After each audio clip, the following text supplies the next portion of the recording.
started off when I was a kid, like 15 years ago, thinking, yes, I want to be a full-time professional magician. That's my job. That's what I want to do.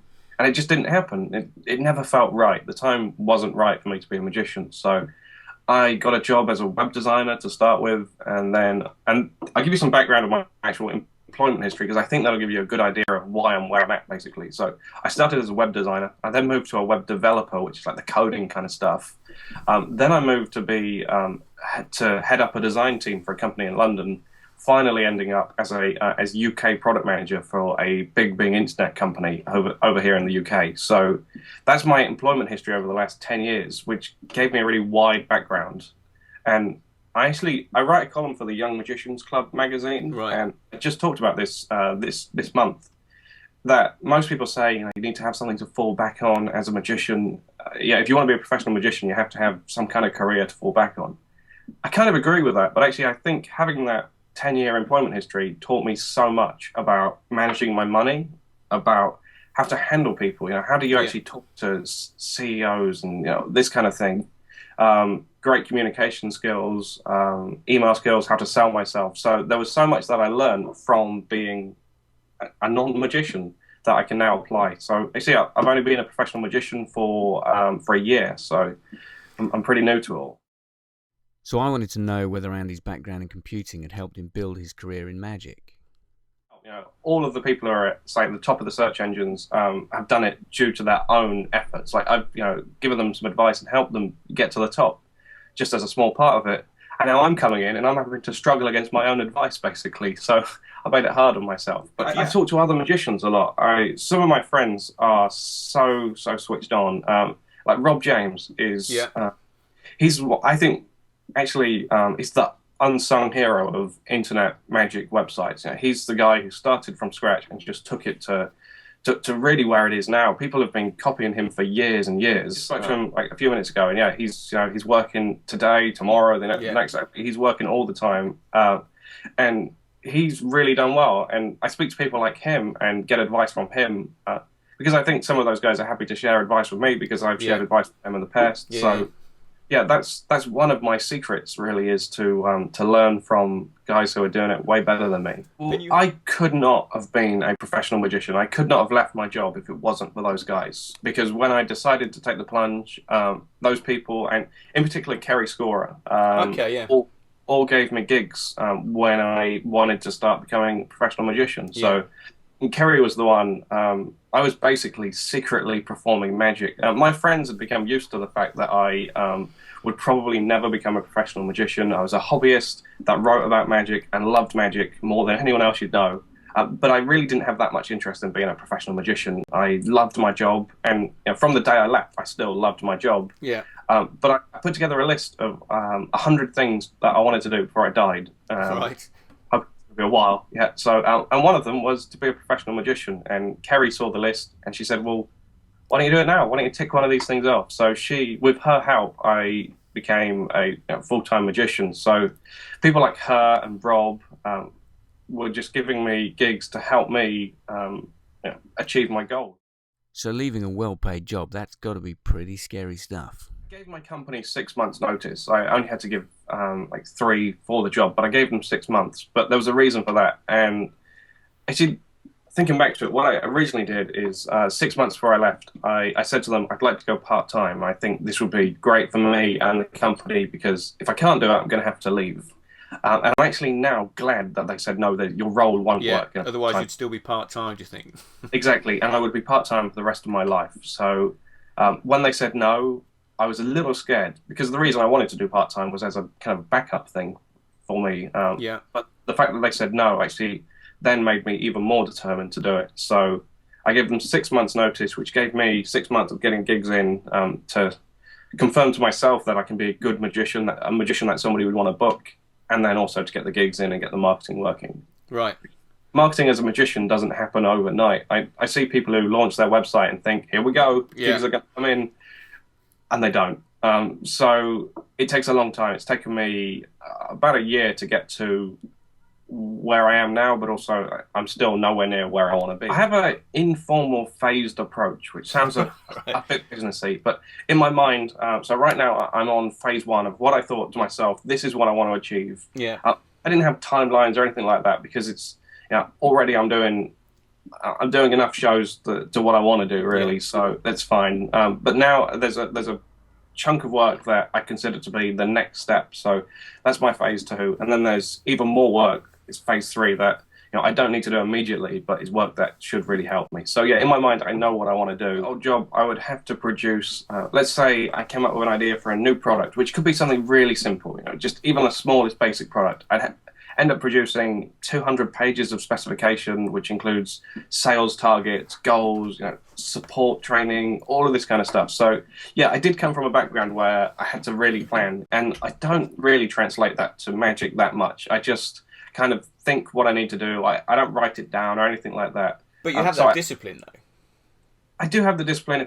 If I wanted to and had the inclination to, I could sit down and write a spec for what I want to do. But my point is really, I don't think you have to have been product manager for any company to be able to do the same stuff as I'm doing. I think anybody could do it. They just have to sit in a dark room and think for a while. Structure, I think, in your day is important. I know one of the things you wanted to talk about was like productivity, and I think structure is important. And also, the one tip that I can give you is to just get away from the norm. I'm actually just about, after we've done with this, I'm going to drive about 10 miles to a coffee shop, which sounds like a complete waste of time. I'm just going to sit there for a couple of hours because I've got some work on my next book that I really want to get done. I've got my cats in the house who are constantly annoying me. I've got a cleaner just about to come. So, I just want to basically get out of the house and that's my productivity tip really, just to break the norm. Andy also runs a convention called The Session, so I asked him about that. The Session was never started as a business, and as far as businesses go, there's easier ways to make a very small amount of money. One show could make more than what The Session makes, so we could just go and get a gig if we wanted to make the money. But The Session was about filling our needs for a convention, and I still think the only way to make The Session a successful event is to make an event that I'd like to be at, because I've been to so many conventions, and so has Rob, and Joshua J helps with The Session as well. And we've been to so many conventions that they're starting to become blur into one, and we wanted to create a standout event. So The Session is a lot comes from a personal feeling of what I'd like to be. The Session is not dumbed down. That's one thing I always tell the performers. Don't feel like you have to aim at the lowest denominator, because at that point you end up, somebody like yourself is going to sit through an hour-long lecture, half an hour of which is how to do a double lift and an Elmsley count, which is for someone like you. So we get rid of all of that. We choose performers that we think will meet the target audience, and also who will spend time answering questions and sessioning and hanging out for the whole 3 days. Yeah, the first session was built so that we couldn't really lose money, because that was the worry. How do you... me and Rob were putting our personal money up, and that's fine, and I don't mind that. Well, we just didn't really want to. We actually bought tickets ourselves for that convention, so but we didn't want to finance the entire. We didn't want to make 100 magicians. We didn't want to pay for 100 magicians to hang out the weekend. So we had to make sure it at least broke even, and that's what we've done throughout the rest of the. That's the only aim, to make sure we don't lose money. So I wanted to know how Andy broke down all his various business interests. I have this fantastic situation that I'm in, and I don't say it at all to boast, but I kind of put myself in a situation where if I don't want to do any gigs one month, if instead I want to concentrate on performing, which is what I did in May, and I'll also be doing it in October. So I just basically I concentrate on writing in May, and I'm going to concentrate in October on just writing magic books. I'm currently with Josh, the two of us are writing the complete Jay Sankey, which normally brings a smile to people's faces. A lot of work, like every Jay Sankey. So in October, I'm going to go and spend a couple of weeks in America with Josh, and we're going to finish off these books. So I'm in this very, very lucky position where, because I have what I guess you could call multiple streams of income.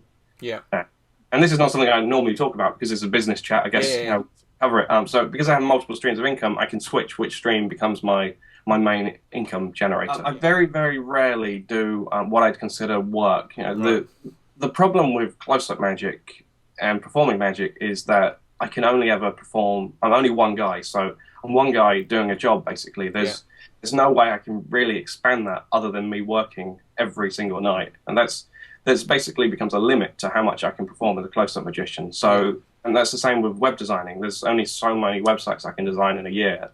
Therefore, I don't concentrate massively on that. I mainly perform because I love to perform, but my main interest in making money are expandable sources. Yeah, and that's why my move to become a professional magician really wasn't that gutsy. Like, I'm no hero for going from a decent paying job to being a magician, because actually I'd already at that point had Vanishing Ink in a position where it could pay my bills, basically. So at worst, I would starve. At least I'd still have a house to live in. So most of these projects involve other people. So how does that work? That's another great business thing. There's nothing wrong at all with being in somebody else's shadow. Josh is like you say, a phenomenal presence in magic. I think he's probably the most exposed close-up magician in the world. You pick up a copy of Magic magazine, you read Josh, you get your linking ring. Turns out he's on the cover. You go to a convention, he's performing. There's his DVDs. He's all over the place, but in a very, very positive way. He's not one of these magicians who you get annoyed by, because he's a phenomenal performer and a great teacher. Yeah. So people are often surprised that they go to Vanishing Ink and there is a little bit more of Josh than me on there. But that's because I think Josh I really admire him, and I'm happy for him to, stand up and say, this is Vanishing Ink. Josh is also very cool in that he I guess he knows that's the situation, but at the same time, he's also trying to pull me up with him as well, which is really nice. So you will still see me on Vanishing Ink. I don't hide. I'm not the secret business partner. I'm still. Whenever you see a picture of Josh, you'll see a picture of me. That kind of thing. But yeah, I completely accept that a lot of people come to Vanishing Ink because of Josh, and I think that's great. I'm really pleased to be with him. Also, from my employment background, when I was working for a company in London, I was doing some great pitches for some very big companies, but essentially, I'm still one below the CEO who's doing even better work. I'm kind of hiding below him, and I don't mind that at all. I've kind of learned that it's not all about me. So I think it's not a bad thing to have egos, but it does create a problem when you're trying to sell to people. I think you just need to tone it down in places. I'm sure I have. People have told me I have a bit of an ego, but that's fine. It's just hide it and show it at the right times, I guess. And Vanishing Ink is really interesting because it doesn't sell too much stuff. We do sell other stuff. I had an interesting question. I did an interview with Magic Scene magazine recently, and they said, "How many products do you stock?" And I was like, "Well, don't really know. That's not really the point, because actually what we're interested in is stocking the best stuff." So I couldn't tell you how much we've got. I know that pretty much every other magic shop on the internet have about 8,000 products, because that's how many Murphy's Magic stock and they're distributed people buy from. At a guess, we have less than 500 products, because we're just looking at stocking the best stuff. There's no point in the consumer buying most of those tricks, most of the 7,500 tricks that we don't stock, because they are, to be blunt, rubbish. I never put a product on the site until I have checked it out myself, or Josh has checked it out, or we have a team of guys as well that help us, friends that say, why isn't this on the site? It's great. So we always add products to the site with prior knowledge to it. So it's not like most magic shops, they get an email every other day from Murphy's Magic saying, here they are, these are the new products. And they go, okay, I'll have those. We don't do that. So everything's handpicked, which is an interesting business decision, because as people keep telling us, you'll never be the biggest magic shop in the world if you don't have the biggest range. I have no interest in growing Vanishing Ink to be the biggest shop in the world, but like say, in my mind, it has to be the best, else there's no point in having it around. So that's my focus right now, is growing trust, growing the just becoming a great magic shop. And we've still got work to do, but I think we're getting there. So what have been the highlights of this short but incredible career? I'm not one of those people who really look back, and whenever someone says, who's your favourite magician or your favourite singer, I don't know, I have no favourites. I don't really think about those things. One thing I guess I am proud of is 5 years ago, I'd never considered myself a performer. I could do some tricks. I could maybe fool you with some mathematical trick or something. But I wasn't a performer. I wasn't the kind of guy you would hire to do your works, corporate party, anything like that. But that's something I've evolved. I've told myself I needed to learn that as a commercial magician, I needed to become a performer. So that's one thing I'm proud of, the fact that I can now hold a group for however long I need. I think I could take, and any good magician could take the right person, so somebody who's nice, somebody who has good social skills, good soft skills, and I think they could be taught and act and be very good at it within a year or so. This is going to sound pretty sappy, but I genuinely want to create a nice life for me and my wife to be. I want to be in that situation where if we want to go away traveling for a year or whatever, I just want to be able to do that. So that's why performing isn't my main business focus. Yeah. I have a few other things that I'm working on outside of magic that I think will help me get into that position, as well as a few things in magic. So thanks to Andy for taking the time to talk to me, and I hope you enjoyed it.